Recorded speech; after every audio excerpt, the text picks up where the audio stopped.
Uno de los retos más importantes que tuvo que enfrentar la Iglesia de Cristo en sus primeros años fue el de establecer el tipo de relación que tendrían los cristianos con el sistema religioso del cual provenían. Y es muy difícil para nosotros, a comienzos del siglo XXI, comprender del todo el alcance de esta problemática. Pero cuando nosotros leemos las cartas del Nuevo Testamento, vemos que los apóstoles tuvieron que lidiar con este asunto una y otra vez. La Iglesia de Cristo nació en Jerusalén, entre judíos que veían a Cristo como el cumplimiento de todas las promesas de redención contenidas en el Antiguo Testamento. Cristo era el tema central de los profetas, era la figura hacia la cual apuntaban todos los sacrificios y ceremonias del Antiguo Pacto. ¿Qué relación tendría ahora esta iglesia que acaba de nacer en Pentecostés con ese sistema religioso? Por ejemplo, ¿debían los cristianos circuncidarse como había ordenado Dios a Abraham y como fue luego establecido en la ley de Moisés? ¿Y qué de la Pascua o de la fiesta de los panes sin levadura o de Pentecostés o la fiesta de los tabernáculos? ¿Hasta dónde estaban los cristianos obligados a guardar todas estas fiestas y ceremonias o a obedecer las leyes dietéticas del Antiguo Testamento? Otro asunto crucial para estos cristianos de trasfondo judío fue lo concerniente al día de reposo. El pueblo de Israel llevaba siglos observando el séptimo día, el sábado, tal como fue estipulado en el cuarto mandamiento del Decálogo. Pero ya hemos visto que desde sus inicios la iglesia comenzó a congregarse el primer día de la semana, conmemorando así la resurrección de nuestro Señor Jesucristo. ¿Qué debían hacer estos judíos convertidos? ¿Acaso debían congregarse en las sinagogas los sábados y luego en la iglesia el domingo? Porque tal parece que algunos optaron por esa opción al principio durante ese periodo de transición. Pero cuando la iglesia se fue extendiendo al mundo gentil, es decir, a todos aquellos que no eran judíos, los apóstoles rechazaron vehementemente imponer ese patrón en aquellos que se convertían al cristianismo. De manera que la práctica de adorar el primer día de la semana fue abrazada por la Iglesia de Cristo en una forma muy natural, al punto de que para el final del primer siglo de la era cristiana, el domingo, el día domingo, era conocido ya ampliamente como el Día del Señor. Ahora bien, ¿existe alguna relación entre ese día del Señor y el día de reposo establecido en el cuarto mandamiento del Decálogo? Bueno, esa es la pregunta que nosotros hemos estado tratando de responder en las últimas semanas. Y podemos resumir las razones que hemos presentado hasta ahora a favor de la vigencia del cuarto mandamiento y de su conexión con el día del Señor en los siguientes encabezados. Y para aquellos que quisieran luego repasar estos argumentos, yo pienso postearlos en el blog para que estén disponibles para todo el que los quiera leer. En primer lugar, el hombre fue creado a imagen y semejanza de Dios y por lo tanto tiene el deber de imitarle.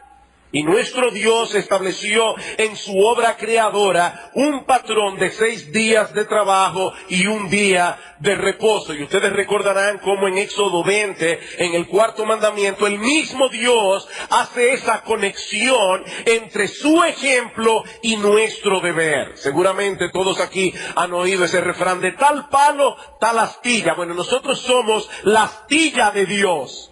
Debemos imitarle a Él.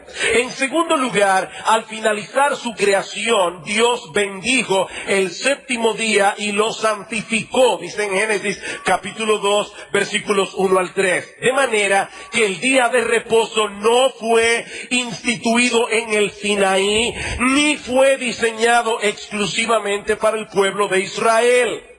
Se trata de una ordenanza de la creación, como el matrimonio, como el trabajo, como el mandato cultural dado a Adán y Eva en Génesis 1:26 al 28. Por lo tanto, el día de reposo fue establecido para beneficio del hombre como hombre.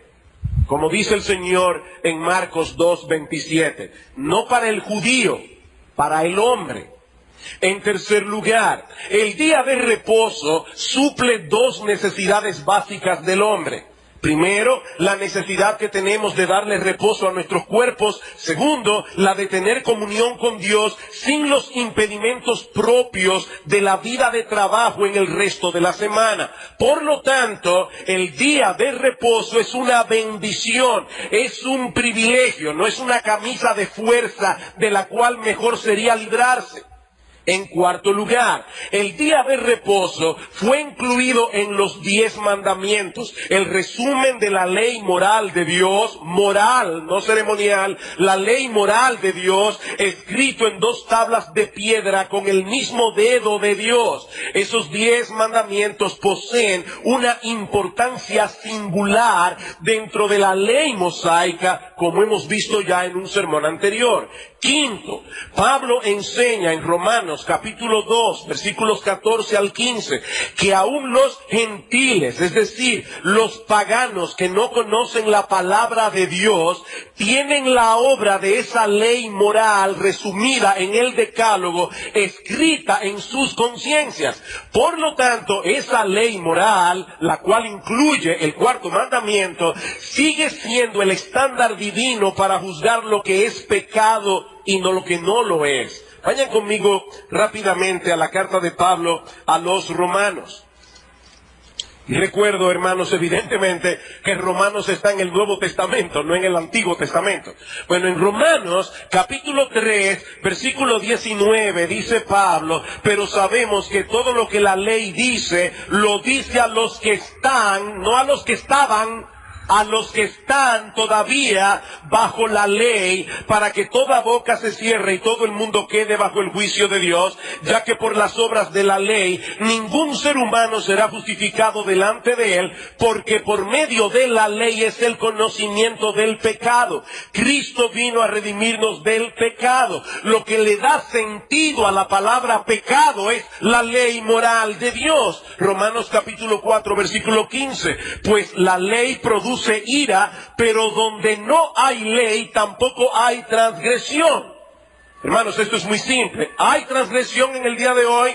¿Todavía existe el pecado? Sí, pues todavía existe la ley, todavía está vigente. Romanos capítulo 7, versículo 7. ¿Qué diremos pues? La ley es pecado en ninguna manera, pero yo no conocí el pecado sino por la ley, porque tampoco conociera la codicia si la ley no dijera, no codiciarás. ¿Cuál ley? Los 10 mandamientos que aparecen en Éxodo 20. Y en Primera de Juan, capítulo 3, versículo 4, Juan es sumamente claro. Él dice allí, ¿cómo definimos el pecado? Como transgresión de la ley. Mis hermanos, si esa ley moral ya no estuviera vigente, esos textos no tendrían ningún sentido. Sexto argumento. Una de las bendiciones centrales que Dios promete en el nuevo pacto es escribir su ley en nuestro corazón. ¿Cuál ley? ¿La de sacrificar corderos? No, los 10 mandamientos. En otras palabras, Dios no prometió anular el decálogo.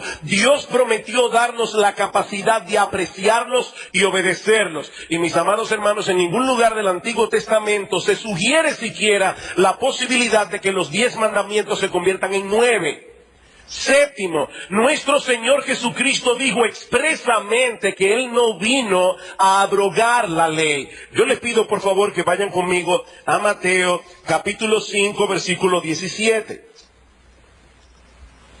Dice en Mateo capítulo 5 Versículo 17, no penséis, porque probablemente ya los escribas y fariseos y aún los saduceos podían estarse preguntando, ¿este nuevo reformador acaso ha venido para anular la ley? Dice Cristo, no penséis que he venido para abrogar la ley o los profetas. No he venido para abrogar, yo he venido para cumplir.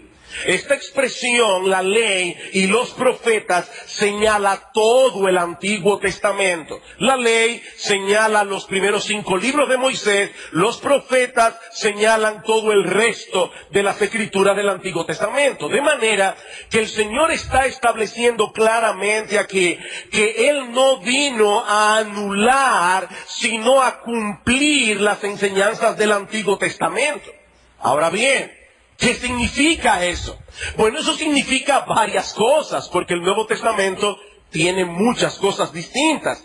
En primer lugar, como bien señala Robert Martin, eso quiere decir que Cristo vino a obedecer perfectamente la ley moral de Dios. Lo que tú y yo no podíamos hacer, Él vino a hacerlo. En segundo lugar, Cristo vino a sufrir la maldición de la desobediencia tuya y la mía.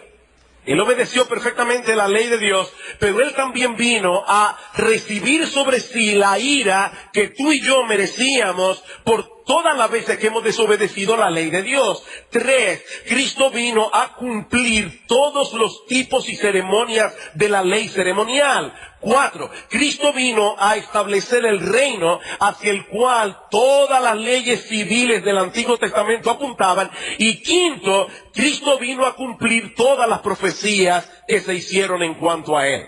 Es en ese sentido que Cristo no vino a anular el Antiguo Testamento, Cristo vino a cumplirlo. Ahora bien, noten algo sumamente importante en el versículo 18. El Señor dice ahora, porque de cierto os digo, que hasta que pasen el cielo y la tierra, ni una jota, ni una tilde pasará de la ley hasta que todo se haya cumplido. Ahora de repente el foco de atención del Señor viene sobre la ley de manera particular.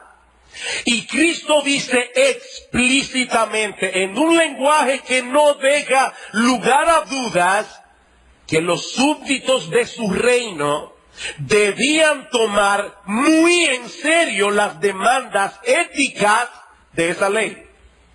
Versículo 19, de manera que cualquiera que quebrante uno de estos mandamientos muy pequeños y así enseñe a los hombres, muy pequeño será llamado en el reino de los cielos. Mas cualquiera que los haga y los enseñe, este será llamado, no quisquilloso, no legalista, será llamado grande en el reino de los cielos. Porque os digo que si vuestra justicia no fuere mayor que la de los escribas y fariseos, no entraréis en el reino de los cielos. Ahora, mis hermanos, ¿qué implica eso en cuanto a los 10 mandamientos de manera particular? Bueno, el Señor Jesucristo lo enseña también en una forma muy clara. Versículo 21. Oísteis que fue dicho a los antiguos, no matarás. Eso es lo que dice uno de los mandamientos del Decálogo. Pero ahora los fariseos, para zafarse del alcance de este mandamiento, le añadieron, y cualquiera que matare será culpable de juicio. Los que han leído Éxodo 20 saben que eso no está en los 10 mandamientos. Ahora el Señor dice, pero yo os digo que cualquiera que se enoje contra su hermano será culpable de juicio. Cualquiera que diga necio a su hermano será culpable ante el concilio, y cualquiera que le diga fatuo quedará expuesto al infierno de fuego. ¿Qué está haciendo Cristo aquí? ¿Anulando el 6º mandamiento? No. Él está enseñando el verdadero alcance de ese mandamiento. Versículo 27. Oísteis que fue dicho, no cometerás adulterio. Eso no es lo que dice el 7º mandamiento. El 7º mandamiento dice, no adulterarás. No incluye únicamente el acto externo de adulterio. Dice Cristo, pero yo os digo que cualquiera que mira a una mujer para codiciarla, ya adulteró con ella en su corazón. Entonces, mis hermanos, yo no estoy aquí inventando nada. Según la interpretación de Cristo mismo, En cuanto al decálogo, y acaba de mencionar 2 mandamientos del decálogo, ¿qué vino él a hacer?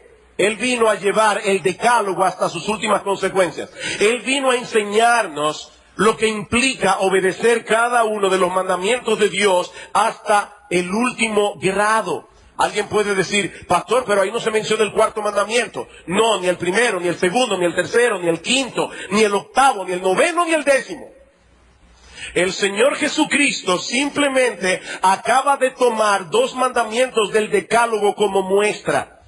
Argumento número 8. Durante su ministerio terrenal, nuestro Señor Jesucristo se ocupó del 4º mandamiento concerniente al día de reposo más que de ningún otro mandamiento del decálogo.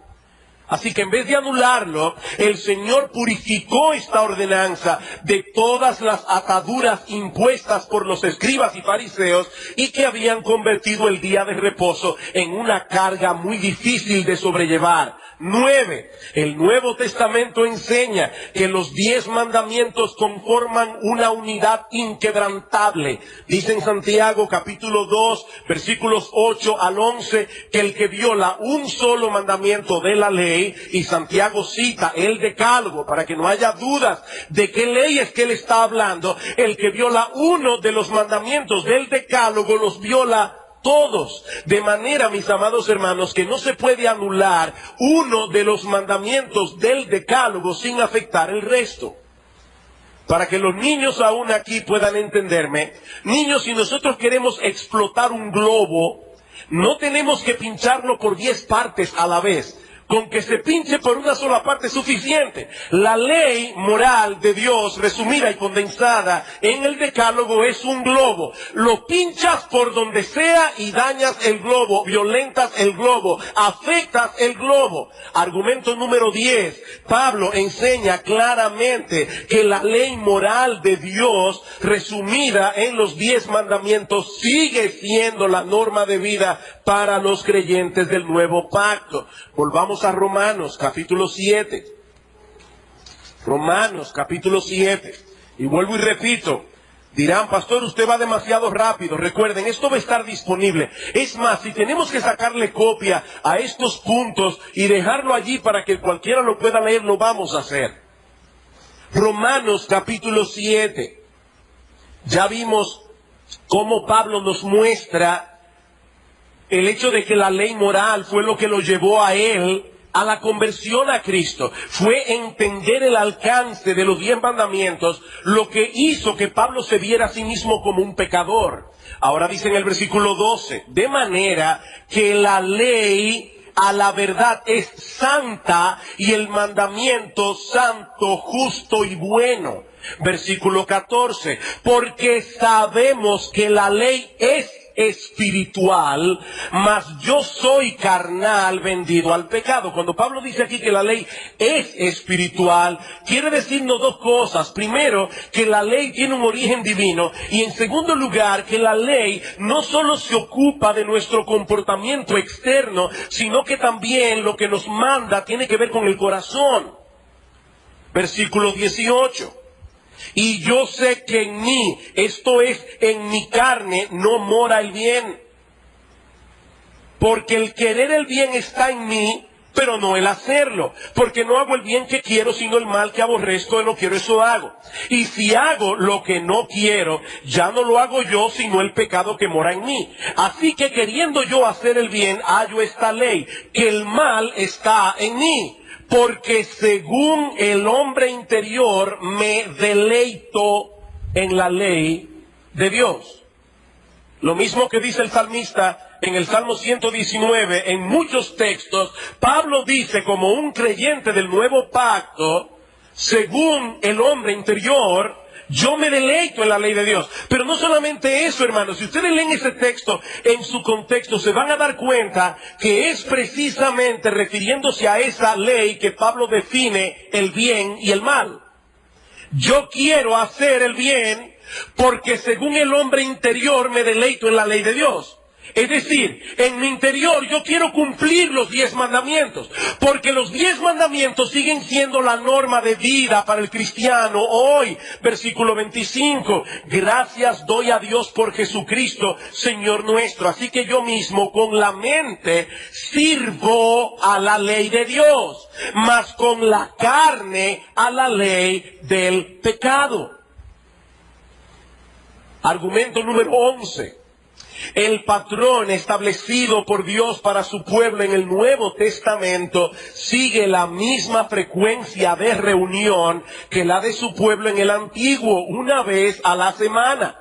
Y más adelante veremos la importancia de este argumento al considerar uno de los textos conflictivos del Nuevo Testamento. Argumento número 12. La obra redentora de Cristo no anula la necesidad que tenemos de darle reposo a nuestros cuerpos una vez a la semana y de ocuparnos de nuestra relación con Dios de una manera especial. Yo no entiendo por qué el hecho de que todos mis pecados fueron perdonados en la cruz elimina la necesidad que yo tengo de darle reposo a mi cuerpo, o elimina la necesidad que yo tengo de ocuparme en mi alma, en mi relación con Dios, sin los impedimentos propios de la semana de trabajo. Y argumento número 13, lo que estoy diciendo, hermanos, es que hasta que lleguemos al cielo vamos a necesitar un día de reposo. Argumento número 13, en Apocalipsis 1:10, el apóstol Juan se refiere a un día de la semana como el día del Señor. Y es generalmente aceptado que Juan se está refiriendo allí al domingo, el día en que la iglesia acostumbraba a congregarse para celebrar la resurrección de nuestro Señor Jesucristo. Espero en estos 13 argumentos haber resumido las razones por qué creemos que el cuarto mandamiento está vigente y está relacionado con el día del Señor. Yo traté de encontrar 12 o 14, pero encontré 13. Yo espero que nadie aquí sea supersticioso. Ahora bien, hay algunos textos del Nuevo Testamento que parecen contradecir la tesis que hemos estado tratando de probar aquí. Y es precisamente a estos textos a los que yo quiero llamar ahora vuestra atención en el resto de este estudio. Se trata básicamente de 3 pasajes. Gálatas capítulo 4, versículo 10 al 11, Romanos capítulo 14, versículos 5 al 6, y Colosenses capítulo 2, versículo 16 al 17. Como el pasaje de Colosenses es el único de los 3 que menciona explícitamente los días de reposo, vamos a comenzar por este texto como punto de partida, Colosenses capítulo 2. Recientemente estuvimos predicando una serie de sermones en la carta de Pablo a los colosenses.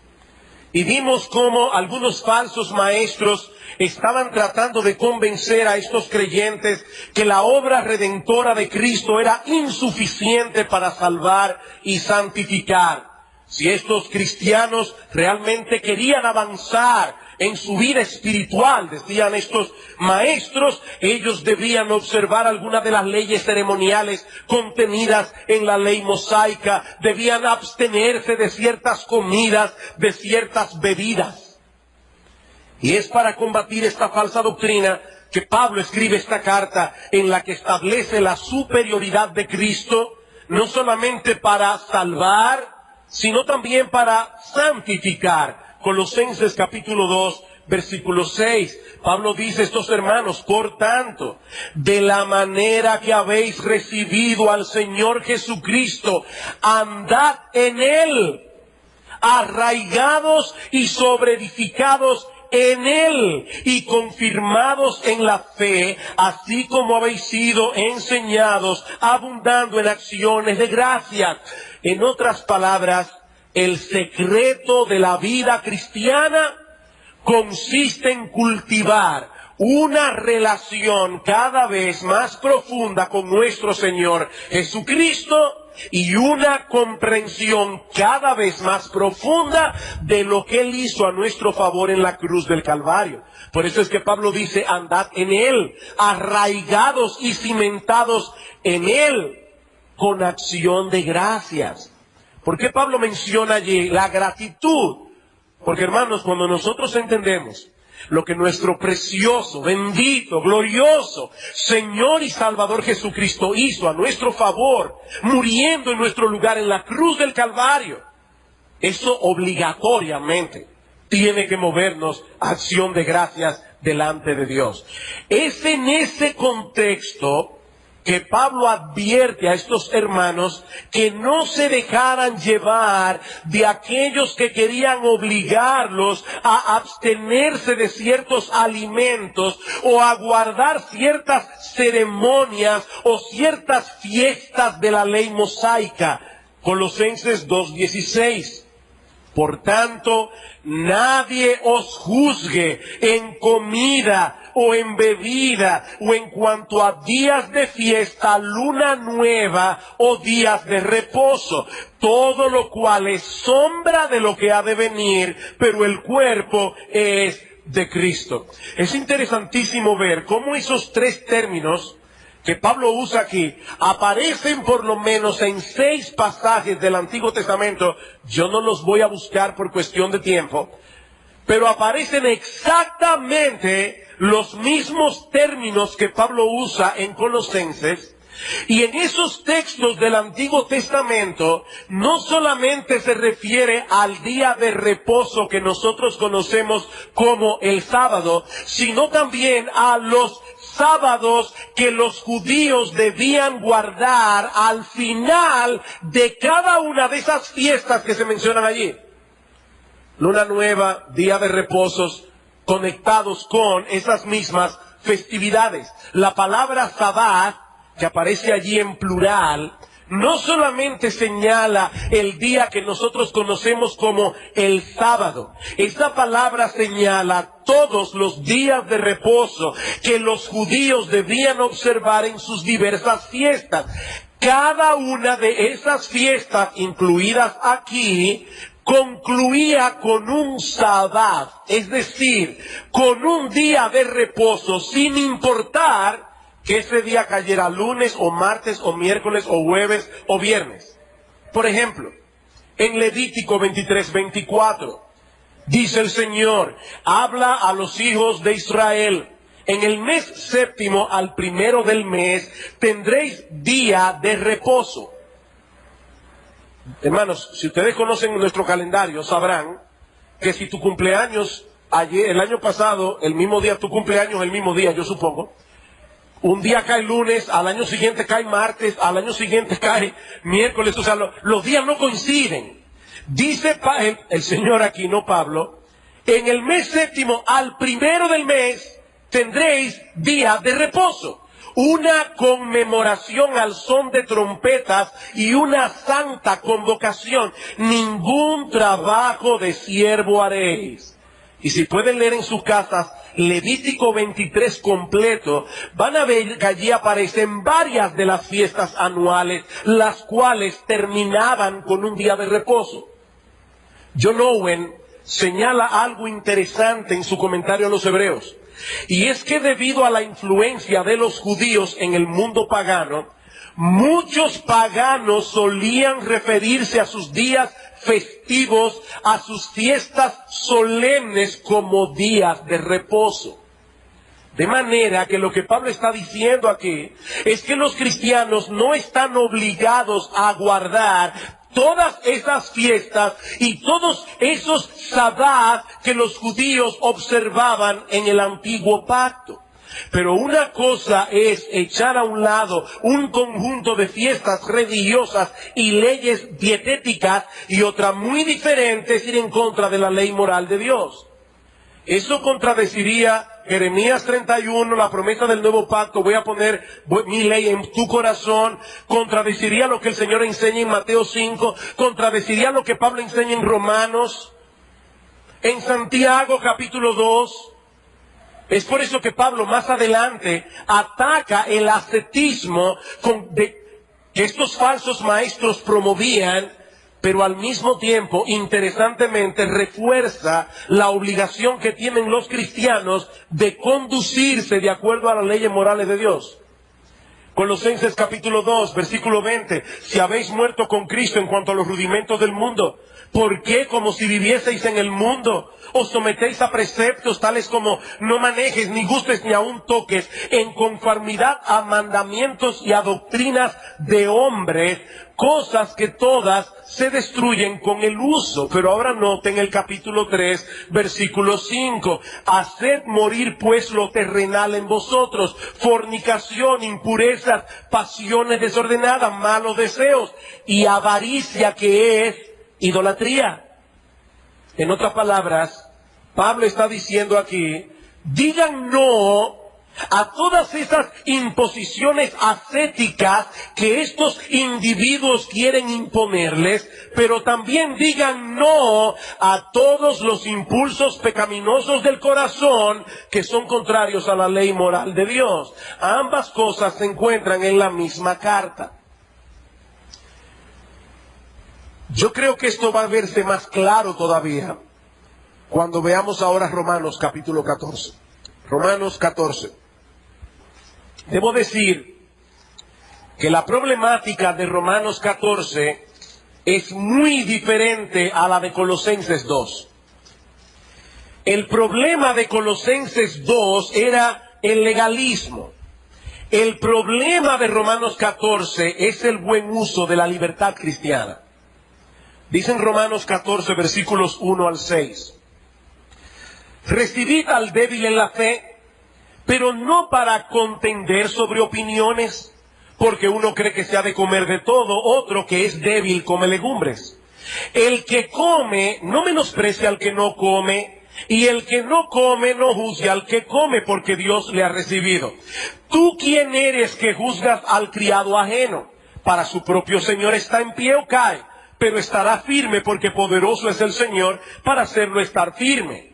Uno hace diferencia entre día y día, otro juzga iguales todos los días. Cada uno esté plenamente convencido en su propia mente. El que hace caso del día, lo hace para el Señor. El que no hace caso del día, para el Señor no lo hace.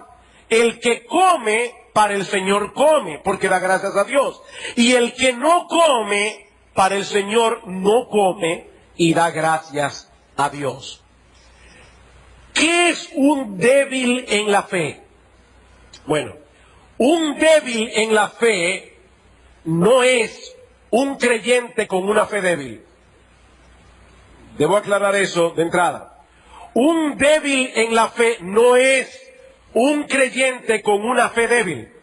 Es un creyente que quiere agradar a su Señor, pero que no puede hacer un uso pleno de su libertad cristiana porque sus escrúpulos de conciencia se lo impiden.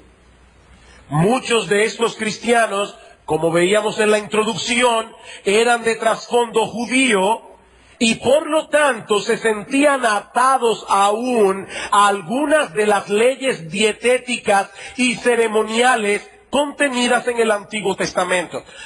No podemos pensar, hermanos, que un judío que fue educado desde niño en que no debía comer carne de cerdo, de la noche a la mañana, de golpe y porrazo, por haber recibido el Evangelio, ya él entiende que puede comer jamón. Este era el problema. Claro, mucho más amplio, pero básicamente es la problemática que Pablo está tratando aquí. Ahora bien, y me fascina ver la sabiduría de Pablo en este pasaje. Pablo sabía que los hermanos fuertes tenían razón. Ellos no debían someterse a todos esos escrúpulos de conciencia a los que los débiles se sometían. Pero Pablo sabía también que la actitud de muchos de estos hermanos fuertes no era buena. Ellos estaban menospreciando a los débiles. Y por otra parte, la actitud de muchos de los débiles tampoco era buena, porque estaban juzgando a los fuertes. ¿Cómo podía Pablo instruir a los débiles sin alimentar al mismo tiempo el orgullo y la mala actitud de los fuertes?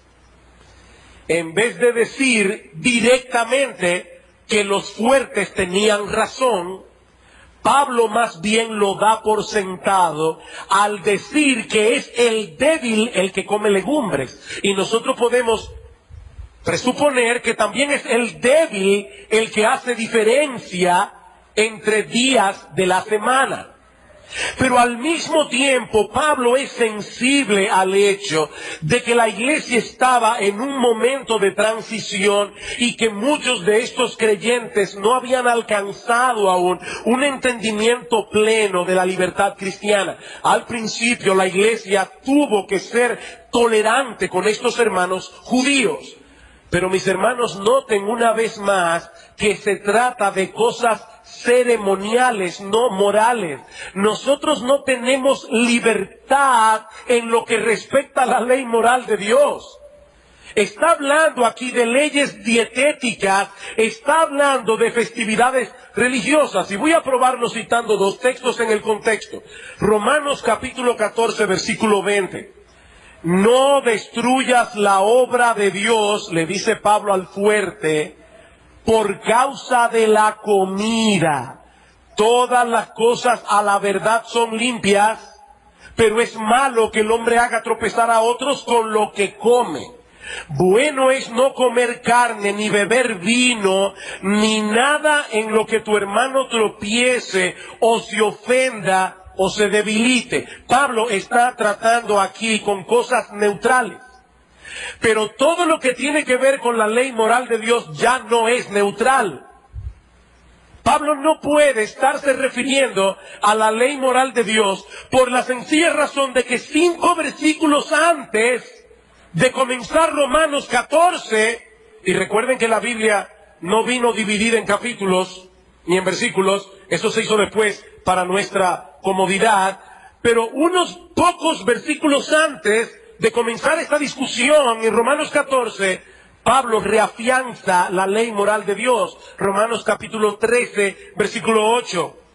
No debáis a nadie nada, sino el amaros unos a otros, porque el que ama al prójimo ha cumplido la ley. ¿Cuál ley? Porque no adulterarás, no matarás, no hurtarás, no dirás falso testimonio, no codiciarás, y cualquier otro mandamiento en esta sentencia se resume: amarás a tu prójimo como a ti mismo. El amor no hace mal al prójimo, así que el cumplimiento de la ley es el amor. El cumplimiento de la ley es el amor. ¿Cómo yo sé que yo amo a Dios? Porque trato de no violar contra Él los primeros mandamientos de la primera tabla de la ley, los mandamientos de la primera tabla. ¿Cómo yo sé que yo amo a otras personas? Porque no violo contra ellos ninguno de los mandamientos contenidos en la segunda tabla de la ley. ¿Qué dice el Señor Jesucristo en Juan 14:15? Si me amáis, guardad mis mandamientos. Y en 2 de Juan 6 dice el apóstol: este es el amor, que andemos según sus mandamientos. Mis hermanos, ¿cómo saben nuestras esposas que nosotros las amamos? Únicamente porque les decimos lo que sentimos por ellas. Y es importante que expresemos nuestro amor verbalmente, pero ellas percibirán más claramente que las amamos cuando nos vean esforzándonos por agradarlas. Es por eso que Pablo dice en Romanos 13:10, el cumplimiento de la ley es el amor. ¿Cómo puede ser que ahora, apenas unos versículos más adelante, Pablo eche por tierra uno de los mandamientos de esa ley, cuando hemos visto ya que esta ley es una unidad? Mis hermanos, el decálogo no son 10 leyes. El decálogo es una ley con 10 acápites. ¿Qué dice Santiago? Cualquiera que guardare toda la ley, pero ofendiere en un punto, se hace culpable de todos. Si alguno de sus acápites está vigente, mis hermanos, por obligación, el resto también lo está. Ahora, yo quiero hacer un ejercicio con ustedes en esta noche. Vamos a suponer por un momento que Pablo se está refiriendo en Romanos 14 al reposo semanal del cuarto mandamiento. Eso es lo que algunos creen. ¿Qué pasaría? Bueno, hermanos, si esto es así, lo que Pablo está diciendo es que no existe ninguna frecuencia divinamente establecida, ni ningún día en particular para la adoración a Dios. Porque Pablo dice claramente que todos los días son iguales y que nadie tiene derecho a imponer sobre otro que guarde ningún día.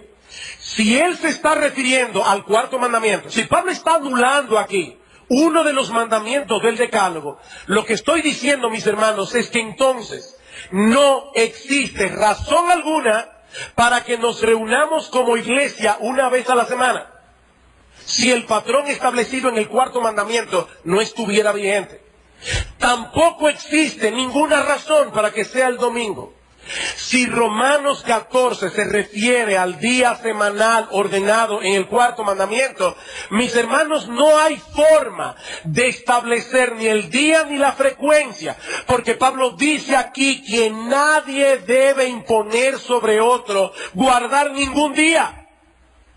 Ahora, si esto es así, aparte del caos que eso crearía en las iglesias, gracias al Señor que las iglesias adoran en domingo, uno puede viajar y aún hacer planes de congregarse con el pueblo de Dios en el día del Señor, porque la iglesia entiende que el día del Señor es el domingo. Pero mis hermanos, aparte del caos que eso crearía en las iglesias, ¿qué explicación nosotros tenemos para el hecho de que todos los cristianos de todas las épocas se han reunido una vez a la semana?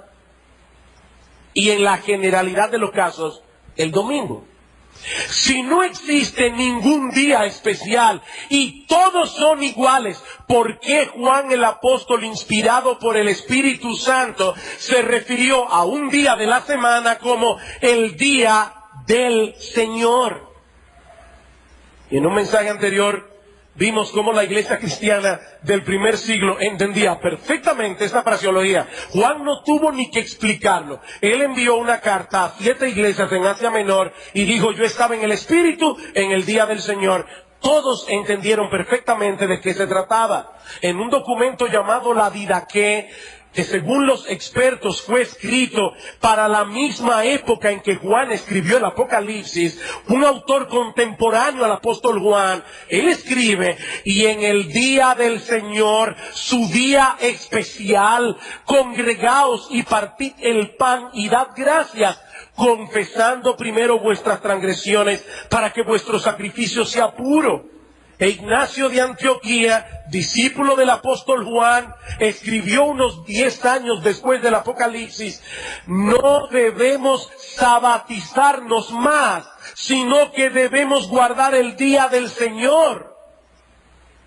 ¿Ven ustedes el contraste? No debemos sabatizarnos más, no, debemos guardar el día del Señor, en el cual nuestra vida fue levantada. Y en otro lugar, Juan explica a qué se refiere. Dice: este es el día del Señor, el día consagrado a la resurrección, el más importante de todos los días. Pero esto no encaja con lo que algunos dicen que Pablo enseña en Romanos 14. Porque Pablo dice en Romanos 14 que todos los días son iguales. Si se refiere al cuarto mandamiento, mis hermanos, yo no entiendo entonces muchas de las cosas que hemos explicado aquí. El otro texto es para mí todavía más claro. Gálatas capítulo 4. Gálatas capítulo 4.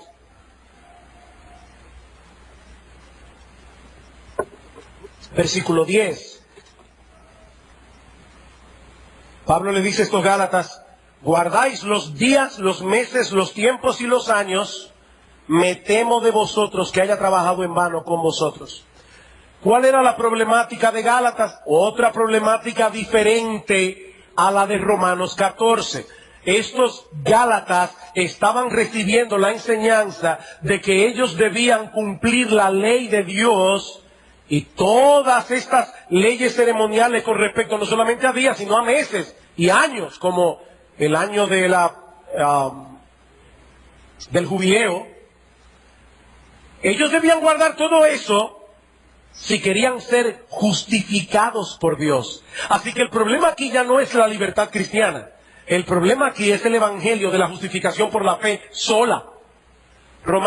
Gálatas, capítulo 2, versículo 15. Nosotros, judíos de nacimiento y no pecadores entre los gentiles, sabiendo que el hombre no es justificado por las obras de la ley, sino por la fe de Jesucristo, nosotros también hemos creído en Jesucristo para ser justificados por la fe de Cristo y no por las obras de la ley. Por cuanto por las obras de la ley nadie será justificado. Mis hermanos, nadie será salvo ni por guardar el sábado, ni por guardar el domingo tampoco. Mire, usted puede decidir de ahora en adelante venir todos los domingos a su iglesia y guardar el día de reposo, el domingo, exactamente como lo hacían los judíos en el Antiguo Testamento. Y si usted no confía por la fe en la obra redentora de Cristo y descansa únicamente en lo que Él hizo en la cruz del Calvario para salvar a pecadores, te vas a ir al infierno con todo tu día de reposo. Eso es lo que Pablo está combatiendo aquí. Le está diciendo, ustedes guardan todos esos días como si eso los fuera a salvar. Comenzaron por la fe, van a terminar ahora por la ley. Ahora, noten algo bien interesante ahora. Primera a los Corintios, capítulo 16. Primera a los Corintios, capítulo 16.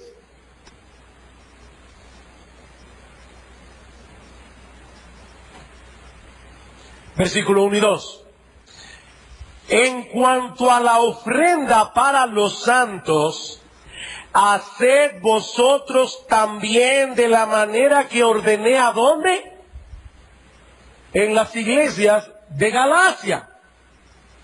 O sea, la misma iglesia a la que Pablo le dijo, ustedes guardan los días, los meses, los años. Resulta que Pablo les enseñó a esas mismas iglesias lo que va a enseñar en la iglesia de Corintios.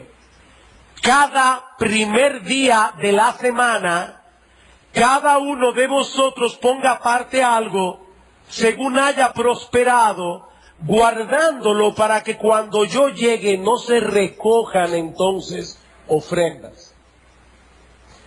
Mis hermanos, estos mismos Gálatas a los que Pablo reprendió por estar guardando festividades religiosas, Pablo les ordenó, no se lo sugirió. Pablo les ordenó, dice él mismo, tomar cada primer día de la semana para traer sus ofrendas delante de Dios. ¿Qué está presuponiendo Pablo aquí? Dos cosas, evidentemente. No hay que saber griego para entender esto. Pablo está presuponiendo, primero, que la iglesia se reunía semanalmente. No cada 15 días, no una vez al mes, no cuando a cada uno se le ocurriera venir a la iglesia y decir, nadie puede imponerme a mí venir a la iglesia, porque Pablo dice en Romanos 14, no, Pablo dice cada primer día de la semana. Pablo entiende que cada primer día de la semana, cada semana, la iglesia va a estar congregada.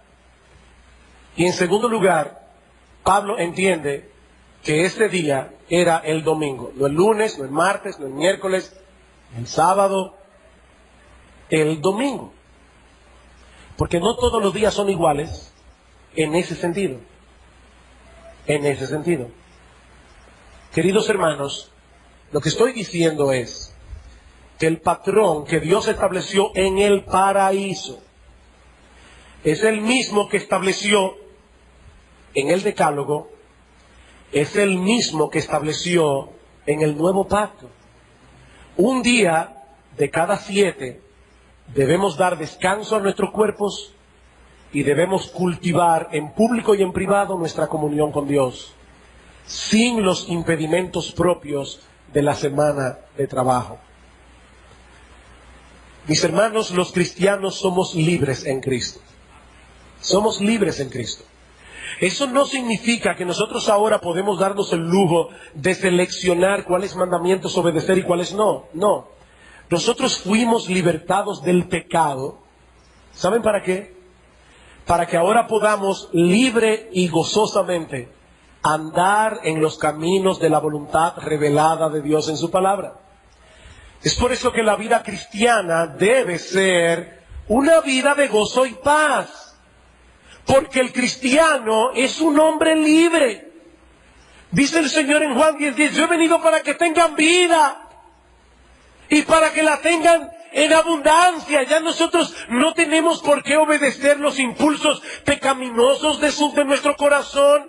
Ya no tenemos que seguir en pos de los ídolos que el mundo sigue, porque somos hombres libres. Libres, hermanos. Ahora, porque somos libres, no estamos atados al ídolo de tener que ir a un mall el domingo. No estamos atados al ídolo de la entretención el domingo. Fuimos libertados. Hechos libres. ¿Libres para qué? Para que ahora la idolatría no nos impida cultivar una relación íntima con Dios, deleitosa. Mis hermanos, yo lo dije en toda la serie, lo vuelvo a repetir. Este mandamiento no tiene nada que ver con lo que los fariseos hicieron del día del Señor.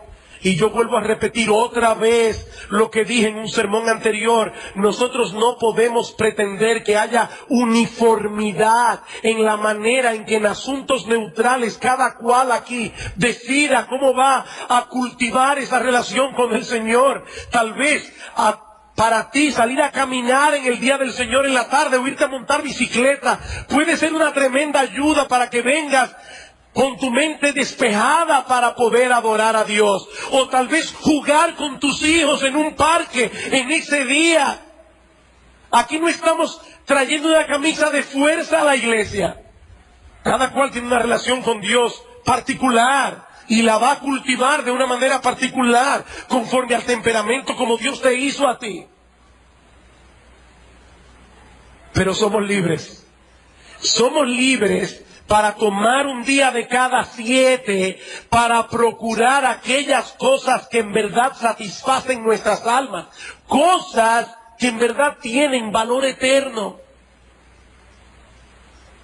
Mis hermanos, ¿dónde estaríamos muchos de nosotros hoy, domingo, si no fuéramos cristianos?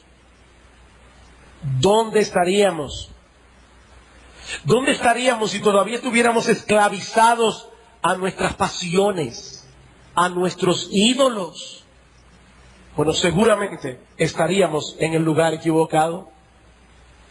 Pero ahora somos libres en Cristo. Podemos disfrutar libremente de Dios. Podemos disfrutar libremente de nuestra comunión con Él. Podemos gozarnos libremente en la comunión con su pueblo. Podemos libremente gozarnos escuchando su palabra. Podemos libremente gozarnos alabando, exaltando y bendiciendo su santo y precioso nombre. Libremente. Eso es verdadera libertad. Eso es verdadero gozo. Por eso es que el salmista decía, andaré en libertad porque guardé tus mandamientos. Los mandamientos de Jehová son rectos, por eso alegran el corazón. Mis hermanos, qué bueno que ahora podemos detenernos una vez a la semana para considerar con más calma, con más tiempo, las grandes bendiciones que ahora tenemos en el Señor, el perdón de todos nuestros pecados, el haber sido adoptados en la familia de la fe, el tener a nuestro Señor Jesucristo como nuestro Salvador. ¡Qué bueno! Poder meditar en las grandes promesas de las Escrituras, poder vislumbrar con los ojos de la fe las grandes bendiciones que nos aguardan al final del camino. Sí, debemos hacer eso todos los días de la vida. Pero Dios en su sabiduría ha instituido que una vez a la semana dejemos a un lado nuestras ocupaciones habituales, aquellas cosas que hacemos para vivir, para que podamos hacer esto más detenidamente, más intensamente, más deleitosamente. Nuestro Señor Jesucristo compró esa libertad para nosotros a precio de sangre en la cruz del Calvario. Queridos hermanos, el día del Señor no es una camisa de fuerza de la que sería mejor librarse. Es una bendición provista por un Dios amante que nos invita a darle reposo a nuestros cuerpos cansados y a tener comunión con Él en ese parque espiritual. Ven, mi hijo, ven al parque. Yo quiero estar contigo.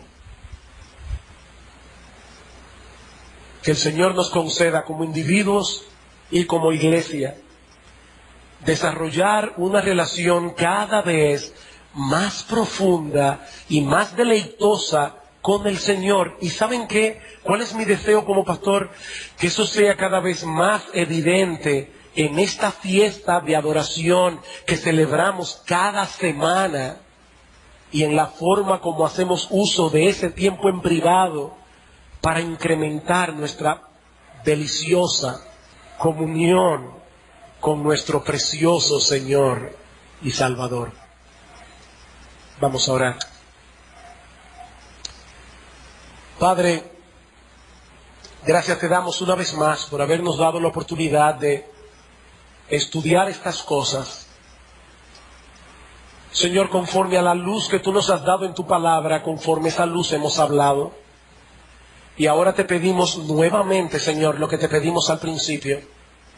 La verdad de tu palabra, no la mía, la de tu palabra, Señor, la que es verdad en la mente tuya, clávala en el corazón de cada miembro de esta iglesia. Señor, ayúdanos a deleitarnos cada vez más en ti. Señor, ayúdanos a amar cada vez con más pasión a nuestro precioso Señor. Ayúdanos a amar cada vez más con más pasión tu palabra. Que venir a la iglesia, Señor, escuchar esta palabra predicada, sea un deleite, no una carga. Que venir a alabarte a ti, exaltar tu nombre, a proclamar tu gloria, sea un deleitoso deber. Ayúdanos, Señor. En Cristo te lo imploramos. Amén.